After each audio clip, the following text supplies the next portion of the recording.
America ಪ್ರಜೆಗಳಿಗೆ digital arrest ಮಾಡ್ತಿದ್ದ ಪ್ರಕರಣ ಸೈಬರ್ ವಂಚನೆ ಬೃಹತ್ ಜಾಲದ ಹಿಂದೆ ಖಾಕಿ ಪಡೆ ಬಿದ್ದಿದೆ. ಅಮೆರಿಕದ ಪ್ರಜೆಗಳಿಗೆ ಡಿಜಿಟಲ್ ಅರೆಸ್ಟ್ ಮಾಡ್ತಾ ಇದ್ರು. ದೊಡ್ಡ ಜಾಲ ಇದು.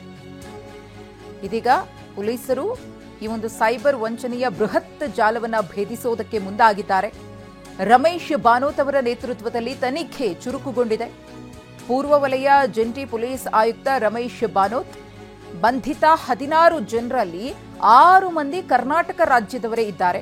ಉಳಿದ ಆರೋಪಿಗಳು ಮಹಾರಾಷ್ಟ್ರ, ಮೇಘಾಲಯ, ಒಡಿಶಾ, ಗುಜರಾತ್, ಪಶ್ಚಿಮ ಬಂಗಾಳ, ಮಧ್ಯಪ್ರದೇಶದವರು ಅನ್ನೋದು ಗೊತ್ತಾಗಿದೆ. ಹಲವು ರಾಜ್ಯಗಳಲ್ಲಿ ಇವರ ಜಾಲ ಇರುವಂತಹ ಶಂಕೆ ವ್ಯಕ್ತವಾಗಿದೆ. ಡಿಜಿಟಲ್ ಅರೆಸ್ಟ್ ಕೇಸ್ ಬೆನ್ನತ್ತಿದ್ದ ಮುಂಬೈಗೆ ತಂಡ ಇದೀಗ ತೆರಳುತ್ತೆ. ಅಲ್ಲೂ ಕೂಡ ಪ್ರಕರಣದ ತನಿಖೆಯನ್ನ ಚುರುಕುಗೊಳಿಸಲಿದ್ದಾರೆ. ಇಡೀ ಪ್ರಕರಣದ ಕಿಂಗ್ ಪಿನ್ಗೋಸ್ಕರ ಪೊಲೀಸರಿಂದ ಹುಡುಕಾಟ ನಡೆಯುತ್ತೆ. ಈ ಡಿಜಿಟಲ್ ಅರೆಸ್ಟ್ ಹೇಗಂದ್ರೆ ಕೂತಲ್ಲೇ ಕೂತು ಬೇರೆ ಬೇರೆಯವರಿಗೆ ಯಾವ ರೀತಿಯಾಗಿ ಒಂದಷ್ಟು ಬೆದರಿಕೆಗಳನ್ನು ಹಾಕೋದು ಅಥವಾ ನೀವು ಆ ರೀತಿ ಕ್ರೈಮ್ ಮಾಡಿದ್ದೀರಿ ಅಂತ ಹೆದರಿಸಿ ಬೆದರಿಸಿ ಡಿಜಿಟಲ್ ಅರೆಸ್ಟ್ ಮಾಡಿ ಹಣವನ್ನು ವಸೂಲಿ ಮಾಡುವಂತಹ ಕೆಲಸ. HSR ಲೇಔಟ್ನಲ್ಲಿ ಡಿಜಿಟಲ್ ಅರೆಸ್ಟ್ ಕಚೇರಿ ಪತ್ತೆಯಾಗಿದೆ. ಸಿಬೈಟ್ ಅನ್ನೋ ಹೆಸರಿನಲ್ಲಿ ಕಚೇರಿಯನ್ನ ಈ ಗ್ಯಾಂಗ್ ತೆರೆದಿತ್ತು. ಮಹಿಪಾಲ್ ಬೋಚ್ಲೆ ಎಂಬಾತನ ಹೆಸರಿನಲ್ಲಿರುವಂತಹ ಕಂಪನಿ ಇದು. ಮಹಿಪಾಲ್ ಎಂ ವಿನಯ್ ಕುಮಾರ್ ಜಂಟಿ ನಿರ್ದೇಶಕರು, ಅಖಿಲೇಶ್ ಎಂಬಾತ ಮ್ಯಾನೇಜರ್ ಆಗಿ ಕೆಲಸವನ್ನ ಮಾಡ್ತಾ ಇದ್ದ. ಇದೀಗ ಎಲ್ಲರೂ ಕೂಡ ತಲೆಮರೆಸಿಕೊಂಡಿದ್ದಾರೆ. ಅವರಿಗೋಸ್ಕರ ಪೊಲೀಸರಿಂದ ಹುಡುಕಾಟ ಕೂಡ ನಡೀತಾ ಇದೆ. ಸುಬ್ರಹ್ಮಣ್ಯ ಎಂಬುವರಿಗೆ ಸೇರಿರುವಂತಹ ಕಟ್ಟಡದಲ್ಲಿ ಈ ಕಚೇರಿಯನ್ನ ಓಪನ್ ಮಾಡಿಕೊಂಡಿದ್ರು. ಇದೇ ಒಂದು ಕಚೇರಿಯಿಂದ ಡಿಜಿಟಲ್ ಅರೆಸ್ಟ್ ಅನ್ನ ಈ ಗ್ಯಾಂಗ್ ಮಾಡ್ತಾ ಇತ್ತು. ಇದು ಒಂದು ಡಿಜಿಟಲ್ ಅರೆಸ್ಟ್ ಒಂದು ಪ್ರಕರಣ ಇದೆ. ಆದರೆ ಇದು ರಿವರ್ಸ್ ನಾವು ಹೇಳ್ಬೋದು.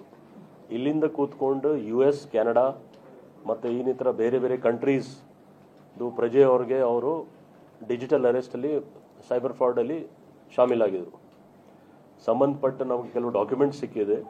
ಆ ಡಾಕ್ಯುಮೆಂಟ್ಸ್ ಆಧಾರದ ಮೇಲೆ ನಾವು ಇನ್ನೂ ಇನ್ವೆಸ್ಟಿಗೇಟ್ ಮಾಡ್ತಾ ಇದ್ದೀವಿ.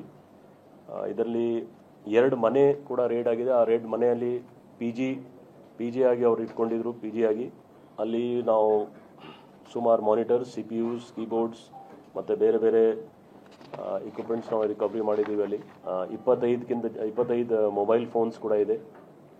ಇವರೆಲ್ಲ ಬೇರೆ ಬೇರೆ ಸ್ಟೇಟ್ ಅವರು, ಕೆಲವರು ಮಹಾರಾಷ್ಟ್ರ, ಮೇಘಾಲಯ, ಒಡಿಶಾ, ಮಧ್ಯಪ್ರದೇಶ್, ವೆಸ್ಟ್ ಬೆಂಗಾಲ್ ಮತ್ತು ಗುಜರಾತ್ ಅವರೆಲ್ಲ ಇದ್ದಾರೆ.